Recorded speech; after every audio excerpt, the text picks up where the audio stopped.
जुगो जुगा टल शब्द सतगुरु तन तन गुरु ग्रंथ साहिब जी गुरु पातशाह जी की अपर अपार बख्शिश सवेर समय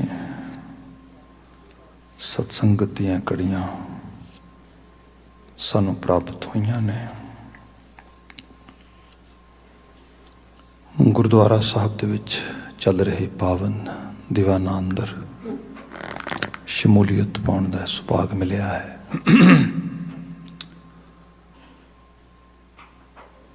आसा की वार का संपूर्ण कीर्तन होया उपरंत अरदास की शमूलीयत दे नाल अज दा पवित्र पावन गुरुवाक गुरबचन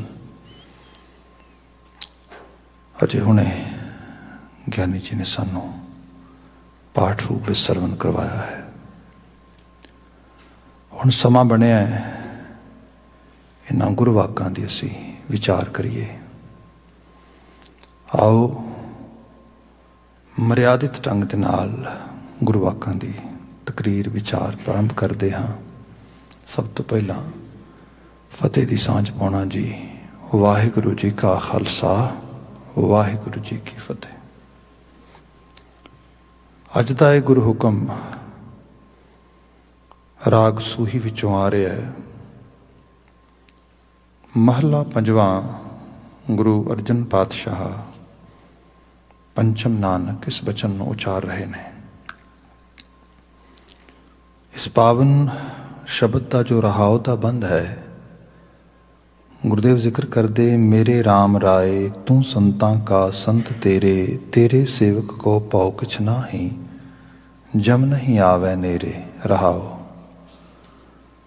मेरे राम राय तू संतां का संत तेरे।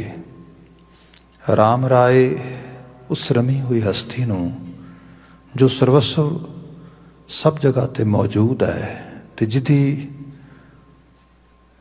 आभा दे सदका ही सब कासे दे अंदर जीवन दी लोत जो कुछ चल रहा है उसनूं राम राय कहा गया है। तो क्या गया है अकाल पुरख हे रम रमी हुई हस्ती तू संतां का संत तेरे।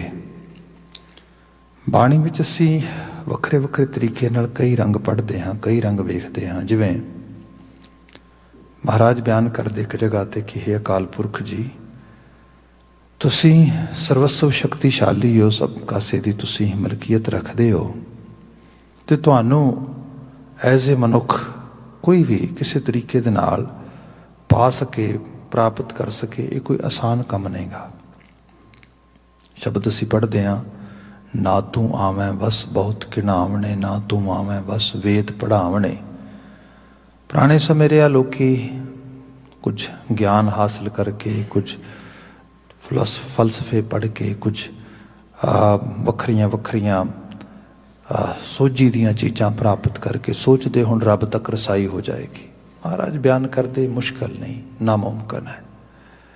ना तू आवें बस बहुत किणावणे। बंदा बड़ा तरले लए मिन्नतां करे तो कई रूपां दे विच इहो जे धर्म के तरीके मिल जाते जिन्हां च लोग कहिंदे भी बस तुसीं बड़े बैरागी हो के बड़े विरलाप करोगे फिर जाके तुहानूं रब की प्राप्ति होएगी। गुरु महाराज कहिंदे ये सच है कि तुसीं सब कर सकते हो पर जरूरी नहीं है सब उहदे दर ते परवान पए।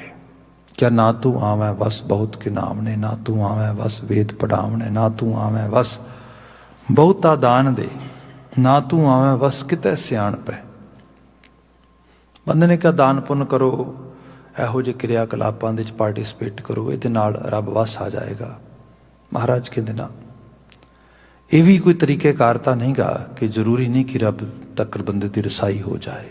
ना तू आवें बस बहुता दान दे, ना तू आवें बस किते सियाणपै। बंदा कहे चलो बहुत सियाणा हो जाए, बड़ा कजाक होए चलाक होए, सब कासे नूं अपनी अकल दे जोर नाल चला सकता होए, पर सब कहते रब सामने अकल भी नहीं चलती। उत्थे वड्डे वड्डियां अकलां वाले भी उस तक पहुँच नहीं प्राप्त कर सकते, इवन उसका एहसास भी नहीं प्राप्त कर सकते। फिर महाराज उहदे तक रसाई तो नहीं हो सकती। महाराज ने शब्द लिखिया सब कहिंदे ना तू आवें बस बहुता दान दे, ना तू आवें बस किते सियाणपे। मुकदी गल है सब को तेरा वस ਅਗਮ ਅਗੋਚਰਾ। ਤੂੰ ਕਿਸੇ ਦੇ ਵਸ ਆਏ ਨਾ ਆਏ, ਪਰ ਸਭ ਕੁਝ ਤੇਰੇ ਵਸ ਹੈ। ਤੂੰ ਜੋ ਚਾਹੇ ਕਰ ਸਕਦਾ।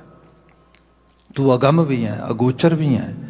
ਤੇਰੇ ਤੱਕ ਇੰਦਰੀਆਂ ਦੀ ਪਹੁੰਚ ਵੀ ਨਹੀਂ, ਤੇਰੇ ਤੱਕ ਅਕਲ ਦੇ ਜ਼ਰੀਏ ਅਸੀਂ ਪਕੜ ਵੀ ਨਹੀਂ ਕਰ ਸਕਦੇ। ਪਰ ਹੇ ਮਾਲਕ, ਸਭ ਕੋ ਤੇਰੇ ਵਸ ਅਗਮ ਅਗੋਚਰਾ। ਤੂੰ ਭਗਤਾਂ ਕੈ ਵਸ, ਭਗਤਾਂ ਤਾਨ ਤੇਰਾ।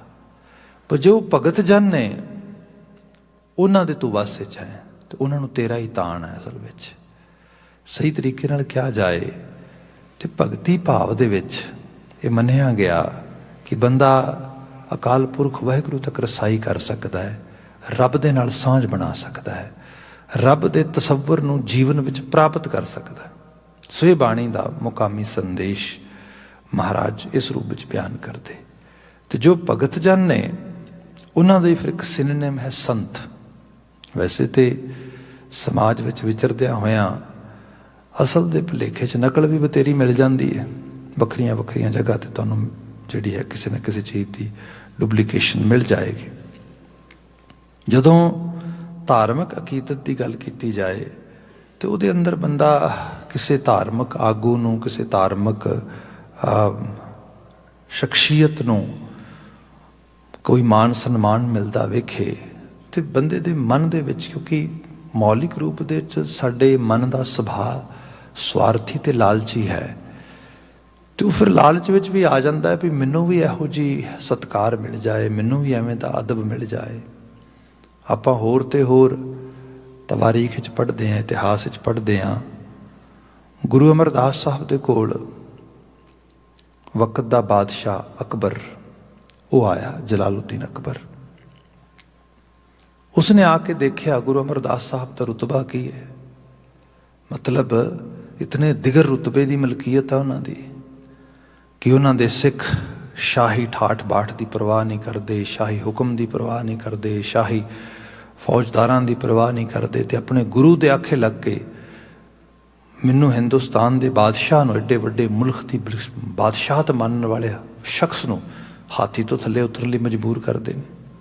ਗੁਰੂ ਦੇ ਹੁਕਮ ਤੇ ਪਹਿਰਾ ਦਿੰਦੇ ਹੋਏ ਮੈਨੂੰ ਕਹਿੰਦੇ ਨੇ ਤੂੰ ਪਹਿਲਾਂ ਪੰਗਤ ਵਿੱਚ ਬੈਠ, ਫਿਰ ਤੈਨੂੰ ਗੁਰੂ ਨਾਲ ਦੀਦਾਰ ਕਰਵਾਵਾਂਗੇ, ਫਿਰ ਤੈਨੂੰ ਸੰਗਤ ਮਿਲੇਗੀ। ਸੋ ਇੱਕ ਤਰ੍ਹਾਂ ਦੇ ਨਾਲ ਤੇ ਫਿਰ ਜਦੋਂ ਗੁਰੂ ਦੇ ਕੋਲ ਵੀ ਜਾਂਦਾ ਤੇ ਉਹ ਦੇਖਦਾ ਕਿ ਕਿਸ ਖਲੂਸ, ਕਿਸ ਮੁਹੱਬਤ ਵਿੱਚ ਲੋਕੀ ਗੁਰੂ ਨੂੰ ਸਿਜਦੇ ਕਰਦੇ ਨੇ, ਗੁਰੂ ਨੂੰ ਪਿਆਰ ਕਰਦੇ ਨੇ, ਗੁਰੂ ਦੇ ਹੁਕਮ ਤੇ ਆਪਣੀ ਜਾਨ ਵਾਰ ਨਿਛਾਵਰ ਕਰਨ ਲਈ ਤਿਆਰ ਹੋ ਜਾਂਦੇ ਨੇ। ਸੋ ਸਾਰੇ ਰੂਪ ਨੂੰ ਦੇਖਦਾ ਹੋਇਆ ਅਕਬਰ ਦੇ ਮਨ ਵਿੱਚ ਇੱਕ ਬਾਤ ਆਉਂਦੀ ਹੈ। ਉਹ ਆਪਣੇ ਦੀਵਾਨ ਟੋਡਰਮਲ ਨੂੰ ਪੁੱਛਦਾ ਆ, ਆਪਾਂ ਵੀ ਬਾਦਸ਼ਾਹ ਹਾਂ, ਆਪਾਂ ਨੂੰ ਵੀ ਲੋਕ ਸਿਜਦੇ ਕਰਦੇ ਨੇ, ਸਲਾਮ ਕਰਦੇ ਨੇ, ਇੱਜ਼ਤ ਦਿੰਦੇ ਨੇ, ਪਰ ਐਵੇਂ ਦੀ ਇੱਜ਼ਤ ਨਹੀਂ, ਐਵੇਂ ਦਾ ਸਲਾਮ ਨਹੀਂ ਜਿਵੇਂ ਦਾ ਗੁਰੂ ਅਮਰਦਾਸ ਸਾਹਿਬ ਨੂੰ ਮਿਲ ਰਿਹਾ। ਇਤਨੀ ਇਸ ਲੈਵਲ ਦੀ ਇੱਜ਼ਤ, ਇਸ ਲੈਵਲ ਦਾ ਅਦਬ, ਇਸ ਲੈਵਲ ਦਾ ਸਤਿਕਾਰ। ਫਿਰ ਟੋਡਰਮਲ ਕਹਿੰਦਾ ਕਿ ਗੱਲ ਇਹ ਹੈ, ਬਾਦਸ਼ਾਹ ਸਲਾਮਤ, ਤੁਸੀਂ ਸਿਰਫ ਬਾਦਸ਼ਾਹ ਹੋ, ਤੇ ਉਹ ਇਕੱਲਾ ਬਾਦਸ਼ਾਹ ਨਹੀਂ ਗਾ, ਉਹ ਇੱਕ ਰੂਹਾਨੀ ਰਹਿਬਰ ਹੈ, ਉਹ ਪੈਗੰਬਰ ਹੈ। ਉਹਦੀ ਇੱਕ ਹਸਤੀ ਜਿਹੜੀ ਹੈ ਉਹ ਇੱਕ ਬੜੀ ਉਮਦਾ ਤੇ ਬੜੀ ਉੱਚੀ ਹੈ। ਇਸ ਕਰਕੇ ਉਸ ਨੂੰ ਅਧਿਆਤਮੀ ਤਲ ਦੇ ਉੱਤੇ, ਰੂਹਾਨੀ ਤਲ ਦੇ ਉੱਤੇ ਲੋਕ ਆਪਣੀ ਰੂਹ ਦਾ ਵਾਰਸ ਮੰਨਦੇ ਨੇ। ਤੁਸੀਂ ਬਾਦਸ਼ਾਹ ਹੋਗੇ ਪਰ ਦੁਨੀਦਾਰੀ ਦੇ, ਉਹ ਦੀਨ ਦੁਨੀ ਦਾ ਬਾਦਸ਼ਾਹ ਆ। ਫਿਰ ਅਕਬਰ ਦੇ ਮਨ 'ਚ ਅਹਿਸਾਸ ਹੁੰਦਾ, ਅੱਛਾ ਇੰਨੀ ਇੱਜ਼ਤ, ਇੰਨਾ ਖਲੂਸ ਬੰਦੇ ਨੂੰ ਜ਼ਰੂਰ ਭੋਗਣਾ ਚਾਹੀਦਾ, ਮੈਂ ਵੀ ਭੋਗਾਂਗਾ। ਕਿਵੇਂ ਭੋਗਾਂਗਾ? ਉਸ ਤੋਂ ਬਾਅਦ ਫਿਰ ਇਹਦੇ ਮਨ ਵਿੱਚ ਇਹ ਬਾਤ ਆਈ ਕਿ ਮੈਂ ਹੁਣ ਪੈਗੰਬਰ ਬਣ ਜਾਣਾ। ਉਹਨੇ ਅਨਾਊਂਸ ਵੀ ਕਰਤਾ ਜਾ ਕੇ ਵੀ ਮੈਨੂੰ ਜਿਹੜਾ ਆ, ਮੈਂ ਅੱਜ ਤੋਂ ਬਾਅਦ ਆਪਣੇ ਆਪ ਨੂੰ ਧਾਰਮਿਕ ਪੇਸ਼ਵਾ ਵੀ ਬਿਆਨ ਕਰਦਾ ਹਾਂ, ਤੇ ਮੈਂ ਇੱਕ ਧਰਮ ਚਲਾ ਰਿਹਾ, ਦੀਨੇ ਇਲਾਹੀ। ਉਹਦਾ ਉਹਨੇ ਇੱਕ ਦਰਵਾਜ਼ਾ ਬਣਾਇਆ, ਤੇ ਦਰਵਾਜ਼ੇ ਦੇ ਵਿੱਚ ਬੈਠ ਕੇ ਉਹ ਝਰੋਖਾ ਦਿੰਦਾ ਤੇ ਲੋਕਾਂ ਨੂੰ ਕਹਿੰਦਾ ਮੈਨੂੰ ਇੱਕ ਪੈਗੰਬਰ ਸਮਝ ਕੇ ਵੀ ਹੁਣ ਤੁਸੀਂ ਸਲਾਮ ਕਰੋ, ਮੇਰੀ ਜਿਹੜੀ ਇਕੱਲੀ ਬਾਦਸ਼ਾਹਤ ਨਾ ਮੰਨੋ, ਬਲਕਿ ਮੇਰੀ ਪੈਗੰਬਰੀ ਰੰਗ ਨੂੰ ਵੀ, ਮੈਨੂੰ ਇੱਕ ਮੁਰਸ਼ਦ ਦੇ ਤੌਰ ਤੇ ਵੀ ਸਵੀਕਾਰ ਕਰੋ। ਸੋ ਆਪ ਦੇਖ ਸਕਦੇ ਹੋ ਕਿ ਐਡਾ ਵੱਡਾ ਬਾਦਸ਼ਾਹ, ਐਡਾ ਵੱਡਾ ਰਾਜਾ, ਐਡਾ ਵੱਡਾ ਹੁਕਮਰਾਨ, ਜੇ ਉਹਦੇ ਮਨ ਵਿੱਚ ਇਹ ਖਾਸ਼ ਪੈਦਾ ਹੋ ਜਾਂਦੀ ਕਿ ਮੈਨੂੰ ਵੀ ਧਾਰਮਿਕ ਤੌਰ ਤੇ ਲੋਕ ਪੂਜਣ, ਮੈਂ ਵੀ ਧਾਰਮਿਕ ਤੌਰ ਤੇ ਪੂਜਿਆ ਜਾਵਾਂ, ਸਤਿਕਾਰ ਦਾ ਪਾਤਰ ਬਣ ਜਾਵਾਂ, ਤੇ ਆਮ ਆਦਮੀ ਦੀ ਤੇ ਖਾਸੀ ਉਹਦੀ ਤੇ ਪਾਇਆ ਹੀ ਕੀ ਹੈਗੀ ਹੈ। ਜਿਹੜਾ ਸੰਸਾਰਕ ਪਦਾਰਥਾਂ ਲਈ ਵਿਲਕ ਰਿਹਾ, ਜਿਹੜਾ ਸੰਸਾਰਕ ਚੀਜ਼ਾਂ ਲਈ ਵੀ ਵਿਲਕ ਰਿਹਾ, ਜਿਹਨੂੰ ਪਤਾ ਲੱਗੇ ਵੀ ਜੇ ਮੈਂ ਧਾਰਮਿਕ ਬੰਦਾ ਬਣ ਕੇ ਕਿਤੇ ਬੈਠ ਜਾਵਾਂ ਤੇ ਫਿਰ ਸੰਸਾਰਿਕ ਤੌਰ ਤੇ ਵੀ ਮੇਰੇ ਕੋਲ ਧਨ ਵੱਧ ਜਾਏਗਾ, ਜਿਹਨੂੰ ਮਾਫੀਆਗਿਰੀ ਵੀ ਕਹਿ ਸਕਦੇ ਹਾਂ ਅਸੀਂ। I can actually do whatever I want to do, ਇਸ ਤਰੀਕੇ ਦੇ ਨਾਲ। ਤੇ ਇਹੋ ਜਿਹੀਆਂ ਲੋਕਾਂ ਨੇ ਮਜ਼ਮੇਕਾਰੀਆਂ ਦੇਖੀਆਂ ਪਿੱਛੇ ਪਿਛੋਕੜ ਦੇ ਵਿੱਚ। ਮਤਲਬ ਇੱਕ ਸ਼ਖਸ ਅੱਜ ਕੱਲ੍ਹ ਤੋਂ ਜੇਲ੍ਹ 'ਚ ਬੈਠਾ ਆ, ਤੇ ਉਹਨੇ ਕਿਹੋ ਜਿਹੇ ਨਾਟਕ ਚੇਟਕ ਕੀਤੇ, ਮੁੜ ਕੇ ਉਹ ਲੋਕਾਂ ਦੇ ਪੂਜਾ ਦੇ ਧਾਨ ਦੇ ਸਿਰ ਦੇ ਉੱਤੇ ਫਿਲਮਾਂ ਬਣਾਉਣ ਲੱਗ ਗਿਆ।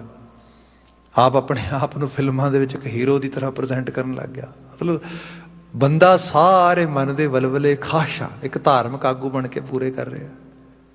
ਇਹ ਸਾਰੀ ਚੀਜ਼ ਨੂੰ ਜਦੋਂ ਅਸੀਂ ਦੇਖੀਏ ਨਾ, ਤੇ ਬਾਬਾ ਕਬੀਰ ਜੀ ਦੇ ਉਹ ਬਚਨ ਬਿਲਕੁਲ ਯਥਾਰਥ ਤੇ ਸਹੀ ਲੱਗਦੇ ਨੇ, ਜਿਸ 'ਚੋਂ ਬਿਆਨ ਕਰਦੇ ਗਜ ਸਾਢੇ ਤਹਿ ਤਹਿ ਧੋਤੀਆਂ ਤੇਹਰੇ ਪਾਇਨ ਤੱਗ, ਗਲੀ ਜਿਨ੍ਹਾਂ ਜਪਮਾਲੀਆਂ ਲੋਟੇ ਹੱਥ ਨਿਬੱਗ, ਓਏ ਹਰ ਕੇ ਸੰਤ ਨਾ ਆਖੀਆਂ ਬਨਾਰਸ ਕੇ ਠੱਗ।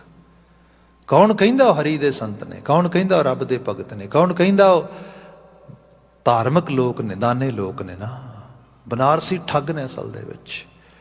ਵਿਖਾ ਕੁਝ ਰਹੇ ਨੇ, ਵੇਚ ਕੁਝ ਰਹੇ ਨੇ, ਦਿਸ ਕੁਝ ਰਿਹਾ, ਅਮਲ ਕੁਝ ਹੋ ਰਿਹਾ।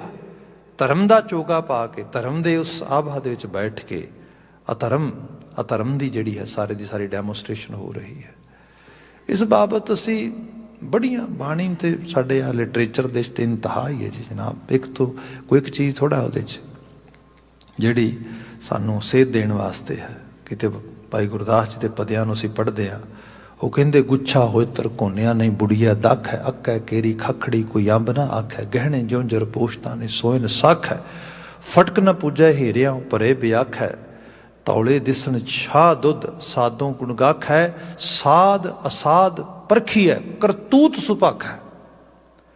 ਕੌਣ ਸਾਧੂ ਹੈ, ਕੌਣ ਗੈਰ ਸਾਧੂ ਹੈ, ਕੌਣ ਧਰਮੀ ਹੈ, ਕੌਣ ਗੈਰ ਧਰਮੀ ਹੈ, ਕੌਣ ਭਗਤ ਹੈ, ਕੌਣ ਨਹੀਂ ਭਗਤ, ਕੌਣ ਸੰਤ ਹੈ, ਕੌਣ ਅਸੰਤ ਹੈ, ਸਾਧ ਅਸਾਧ ਪਰਖੀ ਹੈ ਕਰਤੂਤ ਸੁਭਾਖ ਹੈ। ਕਰਤੂਤ ਦੱਸੇਗੀ, ਕਰਮ ਦੱਸੇਗਾ, ਅਮਲ ਦੱਸੇਗਾ। ਸੁਭਾਖ ਹੈ ਉਹਦੀ ਭਾਸ਼ਾ ਦੱਸੇਗੀ, ਬੋਲੀ ਦੱਸੇਗੀ ਕਿੱਥੇ ਖੜਾ। ਸੋ ਇਸ ਰੂਪ ਵਿੱਚ ਬਾਤ ਕੀਤੀ ਗਈ। ਹਾਲਾਂਕਿ ਬੜਾ ਲੰਮੇਰਾ ਪਦਾ ਆ, ਸਿਰਫ ਇੱਕ ਹੀ ਐਗਜ਼ਾਮਪਲ ਉੱਚੋਂ ਲੈ ਕੇ ਬਾਕੀ ਬਚਨ ਤੇ ਵਾਪਸ ਆ ਜਾਂਦੇ ਹਾਂ। ਉਹ ਕਹਿੰਦੇ ਕਿ ਜਿਵੇਂ ਆਪਾਂ ਦੇਖਦੇ ਹਾਂ ਕਿ ਗੁੱਛਾ ਹੋਏ ਤਰਕੋਨਿਆ ਨਹੀਂ ਬੁੜੀਆ ਦੱਖ ਹੈ। ਤਰਕੋਨੇ ਕੁਝ ਇਲਾਕਿਆਂ 'ਚ ਗਟੋਲੀਆਂ ਕਹਿ ਦਿੰਦੇ ਨੇ, ਕੁਝ ਇਲਾਕਿਆਂ ਦੇ ਵਿੱਚ ਕੁਝ ਹੋਰ ਨਾਮ ਵੀ ਹੋ ਸਕਦਾ ਆ। ਡੇਕ ਜਾਂ ਧਰੇਕ ਉਹਨੂੰ ਲੱਗਣ ਵਾਲਾ ਫਲ ਹੈ। ਜੇ ਤੁਸੀਂ ਦੇਖੋਗੇ ਤੇ ਬਿਲਕੁਲ ਜਿਵੇਂ ਅੰਗੂਰਾਂ ਦਾ ਗੁੱਛਾ ਹੁੰਦਾ, ਤਰਕੋਨਿਆਂ ਦਾ ਗੁੱਛਾ ਵੀ ਐਵੇਂ ਹੁੰਦਾ ਆ। ਥੋੜ੍ਹੀ ਦੂਰ ਖੜਾ ਹੋਇਆ ਬੰਦਾ ਦੋਨਾਂ ਨੂੰ ਇਸ ਤਰੀਕੇ ਨਾਲ ਹੱਥਾਂ 'ਚ ਪਕੜੇ ਤੇ ਕੋਈ ਦੂਸਰੇ ਬੰਦੇ ਨੂੰ ਪੁੱਛੇ ਦੱਸ ਕੀ ਹੈ, ਤਾਂ ਕਹੇਗਾ ਅੰਗੂਰ ਨੇ, ਕਿਉਂਕਿ ਬਿਲਕੁਲ ਅੰਗੂਰਾਂ ਵਰਗੀ ਆਭ ਆਇਆ। ਪਰ ਜਦੋਂ ਆਪਾਂ ਨੇੜੇ ਹੋ ਕੇ ਦੇਖਾਂਗੇ, ਧਿਆਨ ਨਾਲ ਦੇਖਾਂਗੇ ਤੇ ਪਤਾ ਲੱਗੇਗਾ ਨਹੀਂ, ਅਸਲ ਵਿੱਚ ਇੱਕ ਗੁੱਛਾ ਅੰਗੂਰਾਂ ਦਾ, ਦੂਜਾ ਤਰਕੋਨਿਆਂ ਦਾ ਹੈ। ਕਿਆ ਗੁੱਛਾ ਜਿਉਂ ਤਰਕੋਨਿਆਂ ਨੇ ਬੁੜੀਆ ਦੱਖ ਹੈ, ਦਾਖਾਂ ਮਿੱਠੇ ਅੰਗੂਰ। ਹੁਣ ਜੇ ਕੋਈ ਅੰਗੂਰ ਦੇ ਭੁਲੇਖੇ ਤਰਕੋਨੇ ਨੂੰ ਮੂੰਹ 'ਚ ਪਾ ਲਵੇ, ਸੁਦਾ ਜ਼ਹਿਰ ਹੈ, ਕੁੜੱਤਨ ਹੈ, ਮੂੰਹ ਕੌੜਾ ਹੋ ਜਾਏਗਾ, ਬੰਦਾ ਖਾ ਨਹੀਂ ਸਕੇਗਾ। ਇਨ ਬਿਨ ਸਮਾਜ ਦੇ ਵਿੱਚ ਕਈ ਵਾਰੀ ਤਰਕੋਨਿਆਂ ਦਾ ਅੰਗੂਰਾਂ ਦਾ ਭੁਲੇਖਾ ਪਾਉਂਦੇ ਹੋਏ ਤਰਕੋਨੇ ਤੁਰੇ ਫਿਰਦੇ ਨੇ ਚਾਰ ਚੁਫੇਰੇ। ਇਹ ਆਪਣੇ ਆਪ ਨੂੰ ਕਹਿੰਦੇ ਸੀ ਸੰਤਾਂ, ਇਹ ਆਪਣੇ ਆਪ ਨੂੰ ਕਹਿੰਦੇ ਸੀ ਭਗਤਾਂ। ਇਸ ਕਰਕੇ ਬੰਦੇ ਨੂੰ ਇਹਦੇ ਬਾਰੇ ਅਵੇਅਰ ਵੀ ਹੋਣਾ ਚਾਹੀਦਾ ਆ। ਬਾਕੀ ਮੁੱਕਦੀ ਗੱਲ ਇਹ ਹੈ, ਭਗਤ ਦਾ ਸੰਤ ਦਾ ਬੜਾ ਸਤਿਕਾਰ ਹੈ। ਬਾਣੀ ਕਹਿ ਰਹੀ ਹੈ ਕਿ ਸੰਤ ਜਨ ਜਿਹੜੇ ਨੇ ਉਹ ਤੇ ਰੱਬ ਦੇ ਅਸਲ ਵਿੱਚ ਮੈਸੇਂਜਰ ਨੇ, ਰੱਬ ਦਾ ਸੁਨੇਹਾ ਲੈ ਕੇ ਧਰਤੀ ਤੇ ਤੁਰੇ ਫਿਰਦੇ ਨੇ। ਇਸ ਨੂੰ ਜਨ ਰੂਪ ਵਿੱਚ ਵੀ ਕਿਹਾ ਆ। ਗੁਰੂ ਅਰਜਨ ਸਾਹਿਬ ਦੇ ਸ਼ਬਦਾਂ 'ਚ ਅਸੀਂ ਪੜ੍ਹੀਏ, ਜਨ ਆਵਨ ਕਾ ਇਹ ਹੈ ਸੁਆਓ, ਜਨ ਕੈ ਸੰਗ ਚਿਤ ਆਵੈ ਨਾਉ। ਜਨ ਦਾ ਧਰਤੀ ਤੇ ਆਉਣ ਦਾ ਇੱਕੋ ਸਵਾਰਥ, ਇੱਕੋ ਮਕਸਦ ਆ ਕਿ ਉਹਦੇ ਸਦਕਾ ਲੋਕਾਂ ਨੂੰ ਰੱਬ ਯਾਦ ਆਵੇ, ਰੱਬ ਦਾ ਨਾਮ ਚੇਤੇ ਆਵੇ। ਜਨ ਦਾ ਨਾਮ ਲਿਆ। ਬਾਬਾ ਕਬੀਰ ਦੀ ਗੱਲ ਕਰਦੇ ਹਾਂ। ਕਬੀਰ ਦੀ ਗੱਲ ਥੜਾ ਕੱਲੀ ਹੁੰਦੀ ਹੈ, ਰਮੀ ਹੋਏ ਰਮਈਏ ਹਸਤੀ ਦੀ ਗੱਲ ਹੁੰਦੀ ਹੈ, ਅਕਾਲ ਪੁਰਖ ਵਾਹਿਗੁਰੂ ਦੀ। ਅਸੀਂ ਭਗਤ ਰਵਿਦਾਸ ਦੀ ਬਾਤ ਕਰੀਏ ਤੇ ਭਗਤ ਰਵਿਦਾਸ ਦੀ ਬਾਤ ਕੱਲੀ ਥੋੜਾ ਹੋ ਰਹੀ ਹੈ। ਉਹ ਤੇ ਹਰੀ ਦੀ ਬਾਤ ਕਰ ਰਹੇ ਨੇ, ਉਹ ਤੇ ਬੰਦੇ ਨੂੰ ਵਾਰ-ਵਾਰ ਪ੍ਰੇਰ ਰਹੇ ਨੇ। ਇਹਨੂੰ ਬਾਬਾ ਕਬੀਰ ਜੀ ਨੇ ਕਿਹਾ ਸੀਗਾ ਕਿ ਹਰ ਸੋਂ ਹੀਰਾ ਛਾੜ ਕੇ ਕਰੇ ਆਨ ਕੀ ਆਸ, ਤੇ ਨਰ ਦੋਜ਼ਕ ਜਾਏਂਗੇ ਸਤ ਭਾਖੈ ਰਵਿਦਾਸ। रविदास का तो इको ही संदेश आ भाई, हरसों हीरा छाड़ के पर हरी रूपी हीरे नूं ना छड्डो। जे उन्होंने छड्ड दिओगे जीवन कौडी के बदले चला जाएगा, बंदा दोजक का धार नहीं होएगा। सो ये संत लोग ने, ये धर्मी लोग ने, जन लोग ने, जिन्होंने याद कित्या रब याद आता है। तो जे कोई इन्हां दे पैरां ते पैर रखे, इन्हां दे फुटप्रिंट्स नूं फॉलो करे, इन्हां दा डिसाइपल हो जाए, उहदा जीवन डेफिनेटली गुणात्मक पक्ष तो गुणा दे नाल भर जाता है। अज दा बचन जो इत्थे जिक्र किया गुरु अर्जन साहब ने, मेरे राम राय तू संतां का संत तेरे। हे मेरे राम राय, हे प्रभु, हे अकाल पुरख वाहिगुरु, तू संत जना दा आ ते संत तेरे ने। मतलब ये संत रब दा सिननेम है, संत रब दा पूरक है। संत दे बाबत बाणी वार वार ये कह रही है। एक जगह ते किते सी बचन पढ़िया कि ਉਹ हरी के संत नहीं के बनारसी ठग ने। फिर महाराज संत है कौन है? बाबा जी बयान करते, जिन्ना सास गिरास ना विसरै हर नामा मनमंत। जिन्होंने सास गिरास, सास हुंदा जो असीं साह लै रहे हैं, मतलब when we do breathing, inhale or exhale, that is the सास। एंड गिरास जो असीं किसी चीज़ को सॉलो करते हैं, अपने गले तो थले उतारते हैं, भावें वो साह लै रहा तो भावें कोई फूड इनटेक, भावें कोई ग्रास अंदर लैके जा रहा। मतलब समय के किसी वक्त के किसी पहलू दे विच भी उन्होंने करतार ना विसरे, उन्होंने रब ना विसरे, रब के एहसास विच रहे, उहदे भय विच रहे। तो जिन्ना बंदा रब के निर्मल भय विच रहेगा, अमल दुरुस्त रहणगे, उन्हां च कोई पाप बिरती नहीं आएगी, माड़ापन नहीं आएगा। धर्मी बंदा वही है जिहड़ा माड़े तो बचे, जिहड़ा भैड़े तो बचे, कोझे तो बचे। जिवें शेख सादी ने एक जगह तो दे शागिर्द पुछते हैं कि सादी साहब तुसीं सारे लोग दुआवां करते हैं, तुसीं भी दुआवां करते हो रब अगे, खुदा अगे। असीं तो दुआवां च बहुत कुछ मंगते हैं, तुसीं की मंगते हो? तो शेख सादी कहंदा मेरी दुआ तो बड़ी सीधी पद्धरी है। कहना की है? कहना बस खुदा तो एको गल मंगदा भी खुदाया दुनिया का कोई भी माड़ा काम, भैड़ा काम, कोझा काम, बस वो काम ना कराई मेरे तो, बस इन्नी दुआ आ। दुनिया की कोई बुराई मेरे थ्रू ना फैले, बस यही अरदास है मेरी। संत ये असल सास गिरास ना विसरै हर नामा मन मन। अरदास यो रात दिन, रब्बा खुदाया वो वाहिगुरू वो अकाल पुरख मेरे ते तरस करी, मैनू जिहड़ा मर्जी अमल कर्म करवाई पर बुराई ना कराई, बुरे तो बचाई, बुरियां दे राह ना तोरी मैनू। इत्थों जाके पता लगता कि यह संत है। तो वह कोई भी हो सकता है जिहड़ा बुरे तो बचे, जिहड़ा कोझेपन तो बचे, कुसत तो बचे, कूड़ तो बचे, वही संत बिरती है। जिक्र आया कि जिन्ना सास गिरास न विसरै हर नामा मनमंत, धन से ही नानका पूर्ण सोई संत। वो धन ने, वो पूर्ण संत ने। इस बिरती नूं, ते ये बिरती आइडियल है साडी, सब ने इस बिरती दे धार नहीं होना, इस बिरती तक ही जाना है। यही साडी सारियां दी अंतिम मंजिले मकसूद है, अल्टीमेट डेस्टिनी है साडी। महाराज ने बयान किया, मेरे राम राय तू संतां का संत तेरे। हे मेरे राम राय, हे प्रभु, जिहड़े संत हो गए तू उन्हां दा हो गया, वो तेरे हो गए, इकमिक हो गए। जिन्हों असीं बचन पढ़ते ना भी वो फिर सजात हो जाते, रब ते रब दे बंदे दी जात एक हो जाती, रब ते रब दे बंदे दी पहचान एक हो जाती, रब ते रब दे बंदे दा सुभाਅ एक हो जाता। रब दा सुभाਅ आ सब नूं दया करते रूप दे समदिष्टा हो के देखना, सब दे वास्ते एक रूपता दे नाल अपने अमल नूं लैके आउणा। भगत भी ऐसा ही है, भगत दी मेर तेर खत्म हो जाती, भगत दे जीवन दे विच अपने बगाने का रंग मुक जाता, उहदे लई सांझीवालता का संकल्प। सो यह है वो संत बिरती इंसान जो इन्हां गुणां दा धारनी हो गया। मेरे राम राय तू संता का संत तेरे। फिर क्या, तेरे सेवक को भौ किछ ना ही, भौ डर। बंदे दे मन की दुनिया दे विच जिहड़ा डर आ ये सब तो वध आ। इस तरह कह लो, कहते यूनीवर्स सारे दे विच सब तो वध हनेरा आ। ਰੌਸ਼ਨੀ ਹੈ ਪਰ ਬਹੁਤ ਥੋੜ੍ਹੀ ਹੈ। ਜਿੱਥੇ ਕਿਤੇ ਕੋਈ ਤਾਰਾ ਸਿਆਰਾ ਚਮਕਦਾ ਆ, ਜਿਵੇਂ ਸੂਰਜ ਆ, ਜਿਵੇਂ ਤਾਰੇ ਨੇ, ਉਹਨਾਂ ਦੇ ਆਲੇ ਦੁਆਲੇ ਥੋੜ੍ਹੇ ਜਿਹਾ ਮੰਡਲ ਦੇ 'ਚ ਰੌਸ਼ਨੀ, ਬਾਕੀ ਸਾਰਾ ਹਨੇਰਾ। ਟੋਟਲ ਸਪੇਸ ਜਿਹੜਾ ਆ ਹਨੇਰੇ ਨਾਲ ਭਰਿਆ ਪਿਆ। ਬਾਣੀ ਕਹਿੰਦੀ ਜੋ ਬ੍ਰਹਮੰਡੇ ਸੋਈ ਪਿੰਡ ਹੈ, ਜੋ ਖੋਜੈ ਸੋ ਪਾਵੈ। ਬ੍ਰਹਮੰਡ ਤੇ ਪਿੰਡ ਇੱਕ ਦੂਸਰੇ ਨਾਲ ਕੋਰਲੇਟ ਕੀਤੇ ਗਏ ਨੇ। ਜੋ ਕੁਝ ਬ੍ਰਹਮੰਡ 'ਚ ਨਜ਼ਰ ਪੈਂਦਾ ਉਹੀ ਪਿੰਡ 'ਚ ਹੈ। ਜੇ ਬ੍ਰਹਮੰਡ ਦੇ ਵਿੱਚ ਬਹੁਤ ਹਨੇਰਾ ਆ, ਸਾਡੇ ਪਿੰਡ 'ਚ ਵੀ ਬਹੁਤ ਹਨੇਰਾ ਆ। ਤੇ ਹਨੇਰੇ ਦਾ ਸਭ ਤੋਂ ਵੱਡਾ ਸਿੰਬਲ ਡਰ ਹੁੰਦਾ ਆ। ਬਹੁਤ ਹਨੇਰਾ ਹੋਏ ਉੱਥੇ ਡਰ ਹੁੰਦਾ ਆ। ਆਪ ਅੰਦਾਜ਼ਾ ਲਾਓ ਕਿ ਦਿਨ ਦੀ ਰੌਸ਼ਨੀ ਹੈ, ਜਿੱਥੇ ਮਰਜ਼ੀ ਤੁਰੇ ਫਿਰੋ, ਮਾੜਾ ਜਿਹਾ ਹਨੇਰਾ ਫੈਲ ਜੇ, ਬੰਦਾ ਆਪਣੇ ਬੂਹੇ ਤੋਂ ਹੀ ਬਾਹਰ ਨਿਕਲਦਾ ਡਰਦਾ। ਘਰ ਦੇ ਵਿੱਚ ਜਿਹਦੇ ਲੋਕ ਲੱਗੇ, ਸਾਰਾ ਕੁਝ ਬੈਠਾ, ਹਨੇਰਾ ਹੋ ਜੇ, ਘਰ ਦੇ 'ਚ ਪਈਆਂ ਹੋਈਆਂ ਚੇਅਰਾਂ ਸੋਫੇ ਉਹੀ ਭੂਤ ਬਣ ਕੇ ਬੰਦੇ ਨੂੰ ਦਿਸਣ ਲੱਗ ਜਾਂਦੇ। ਡਰ ਇੱਕ ਐਸੀ ਚੀਜ਼ ਹੈ।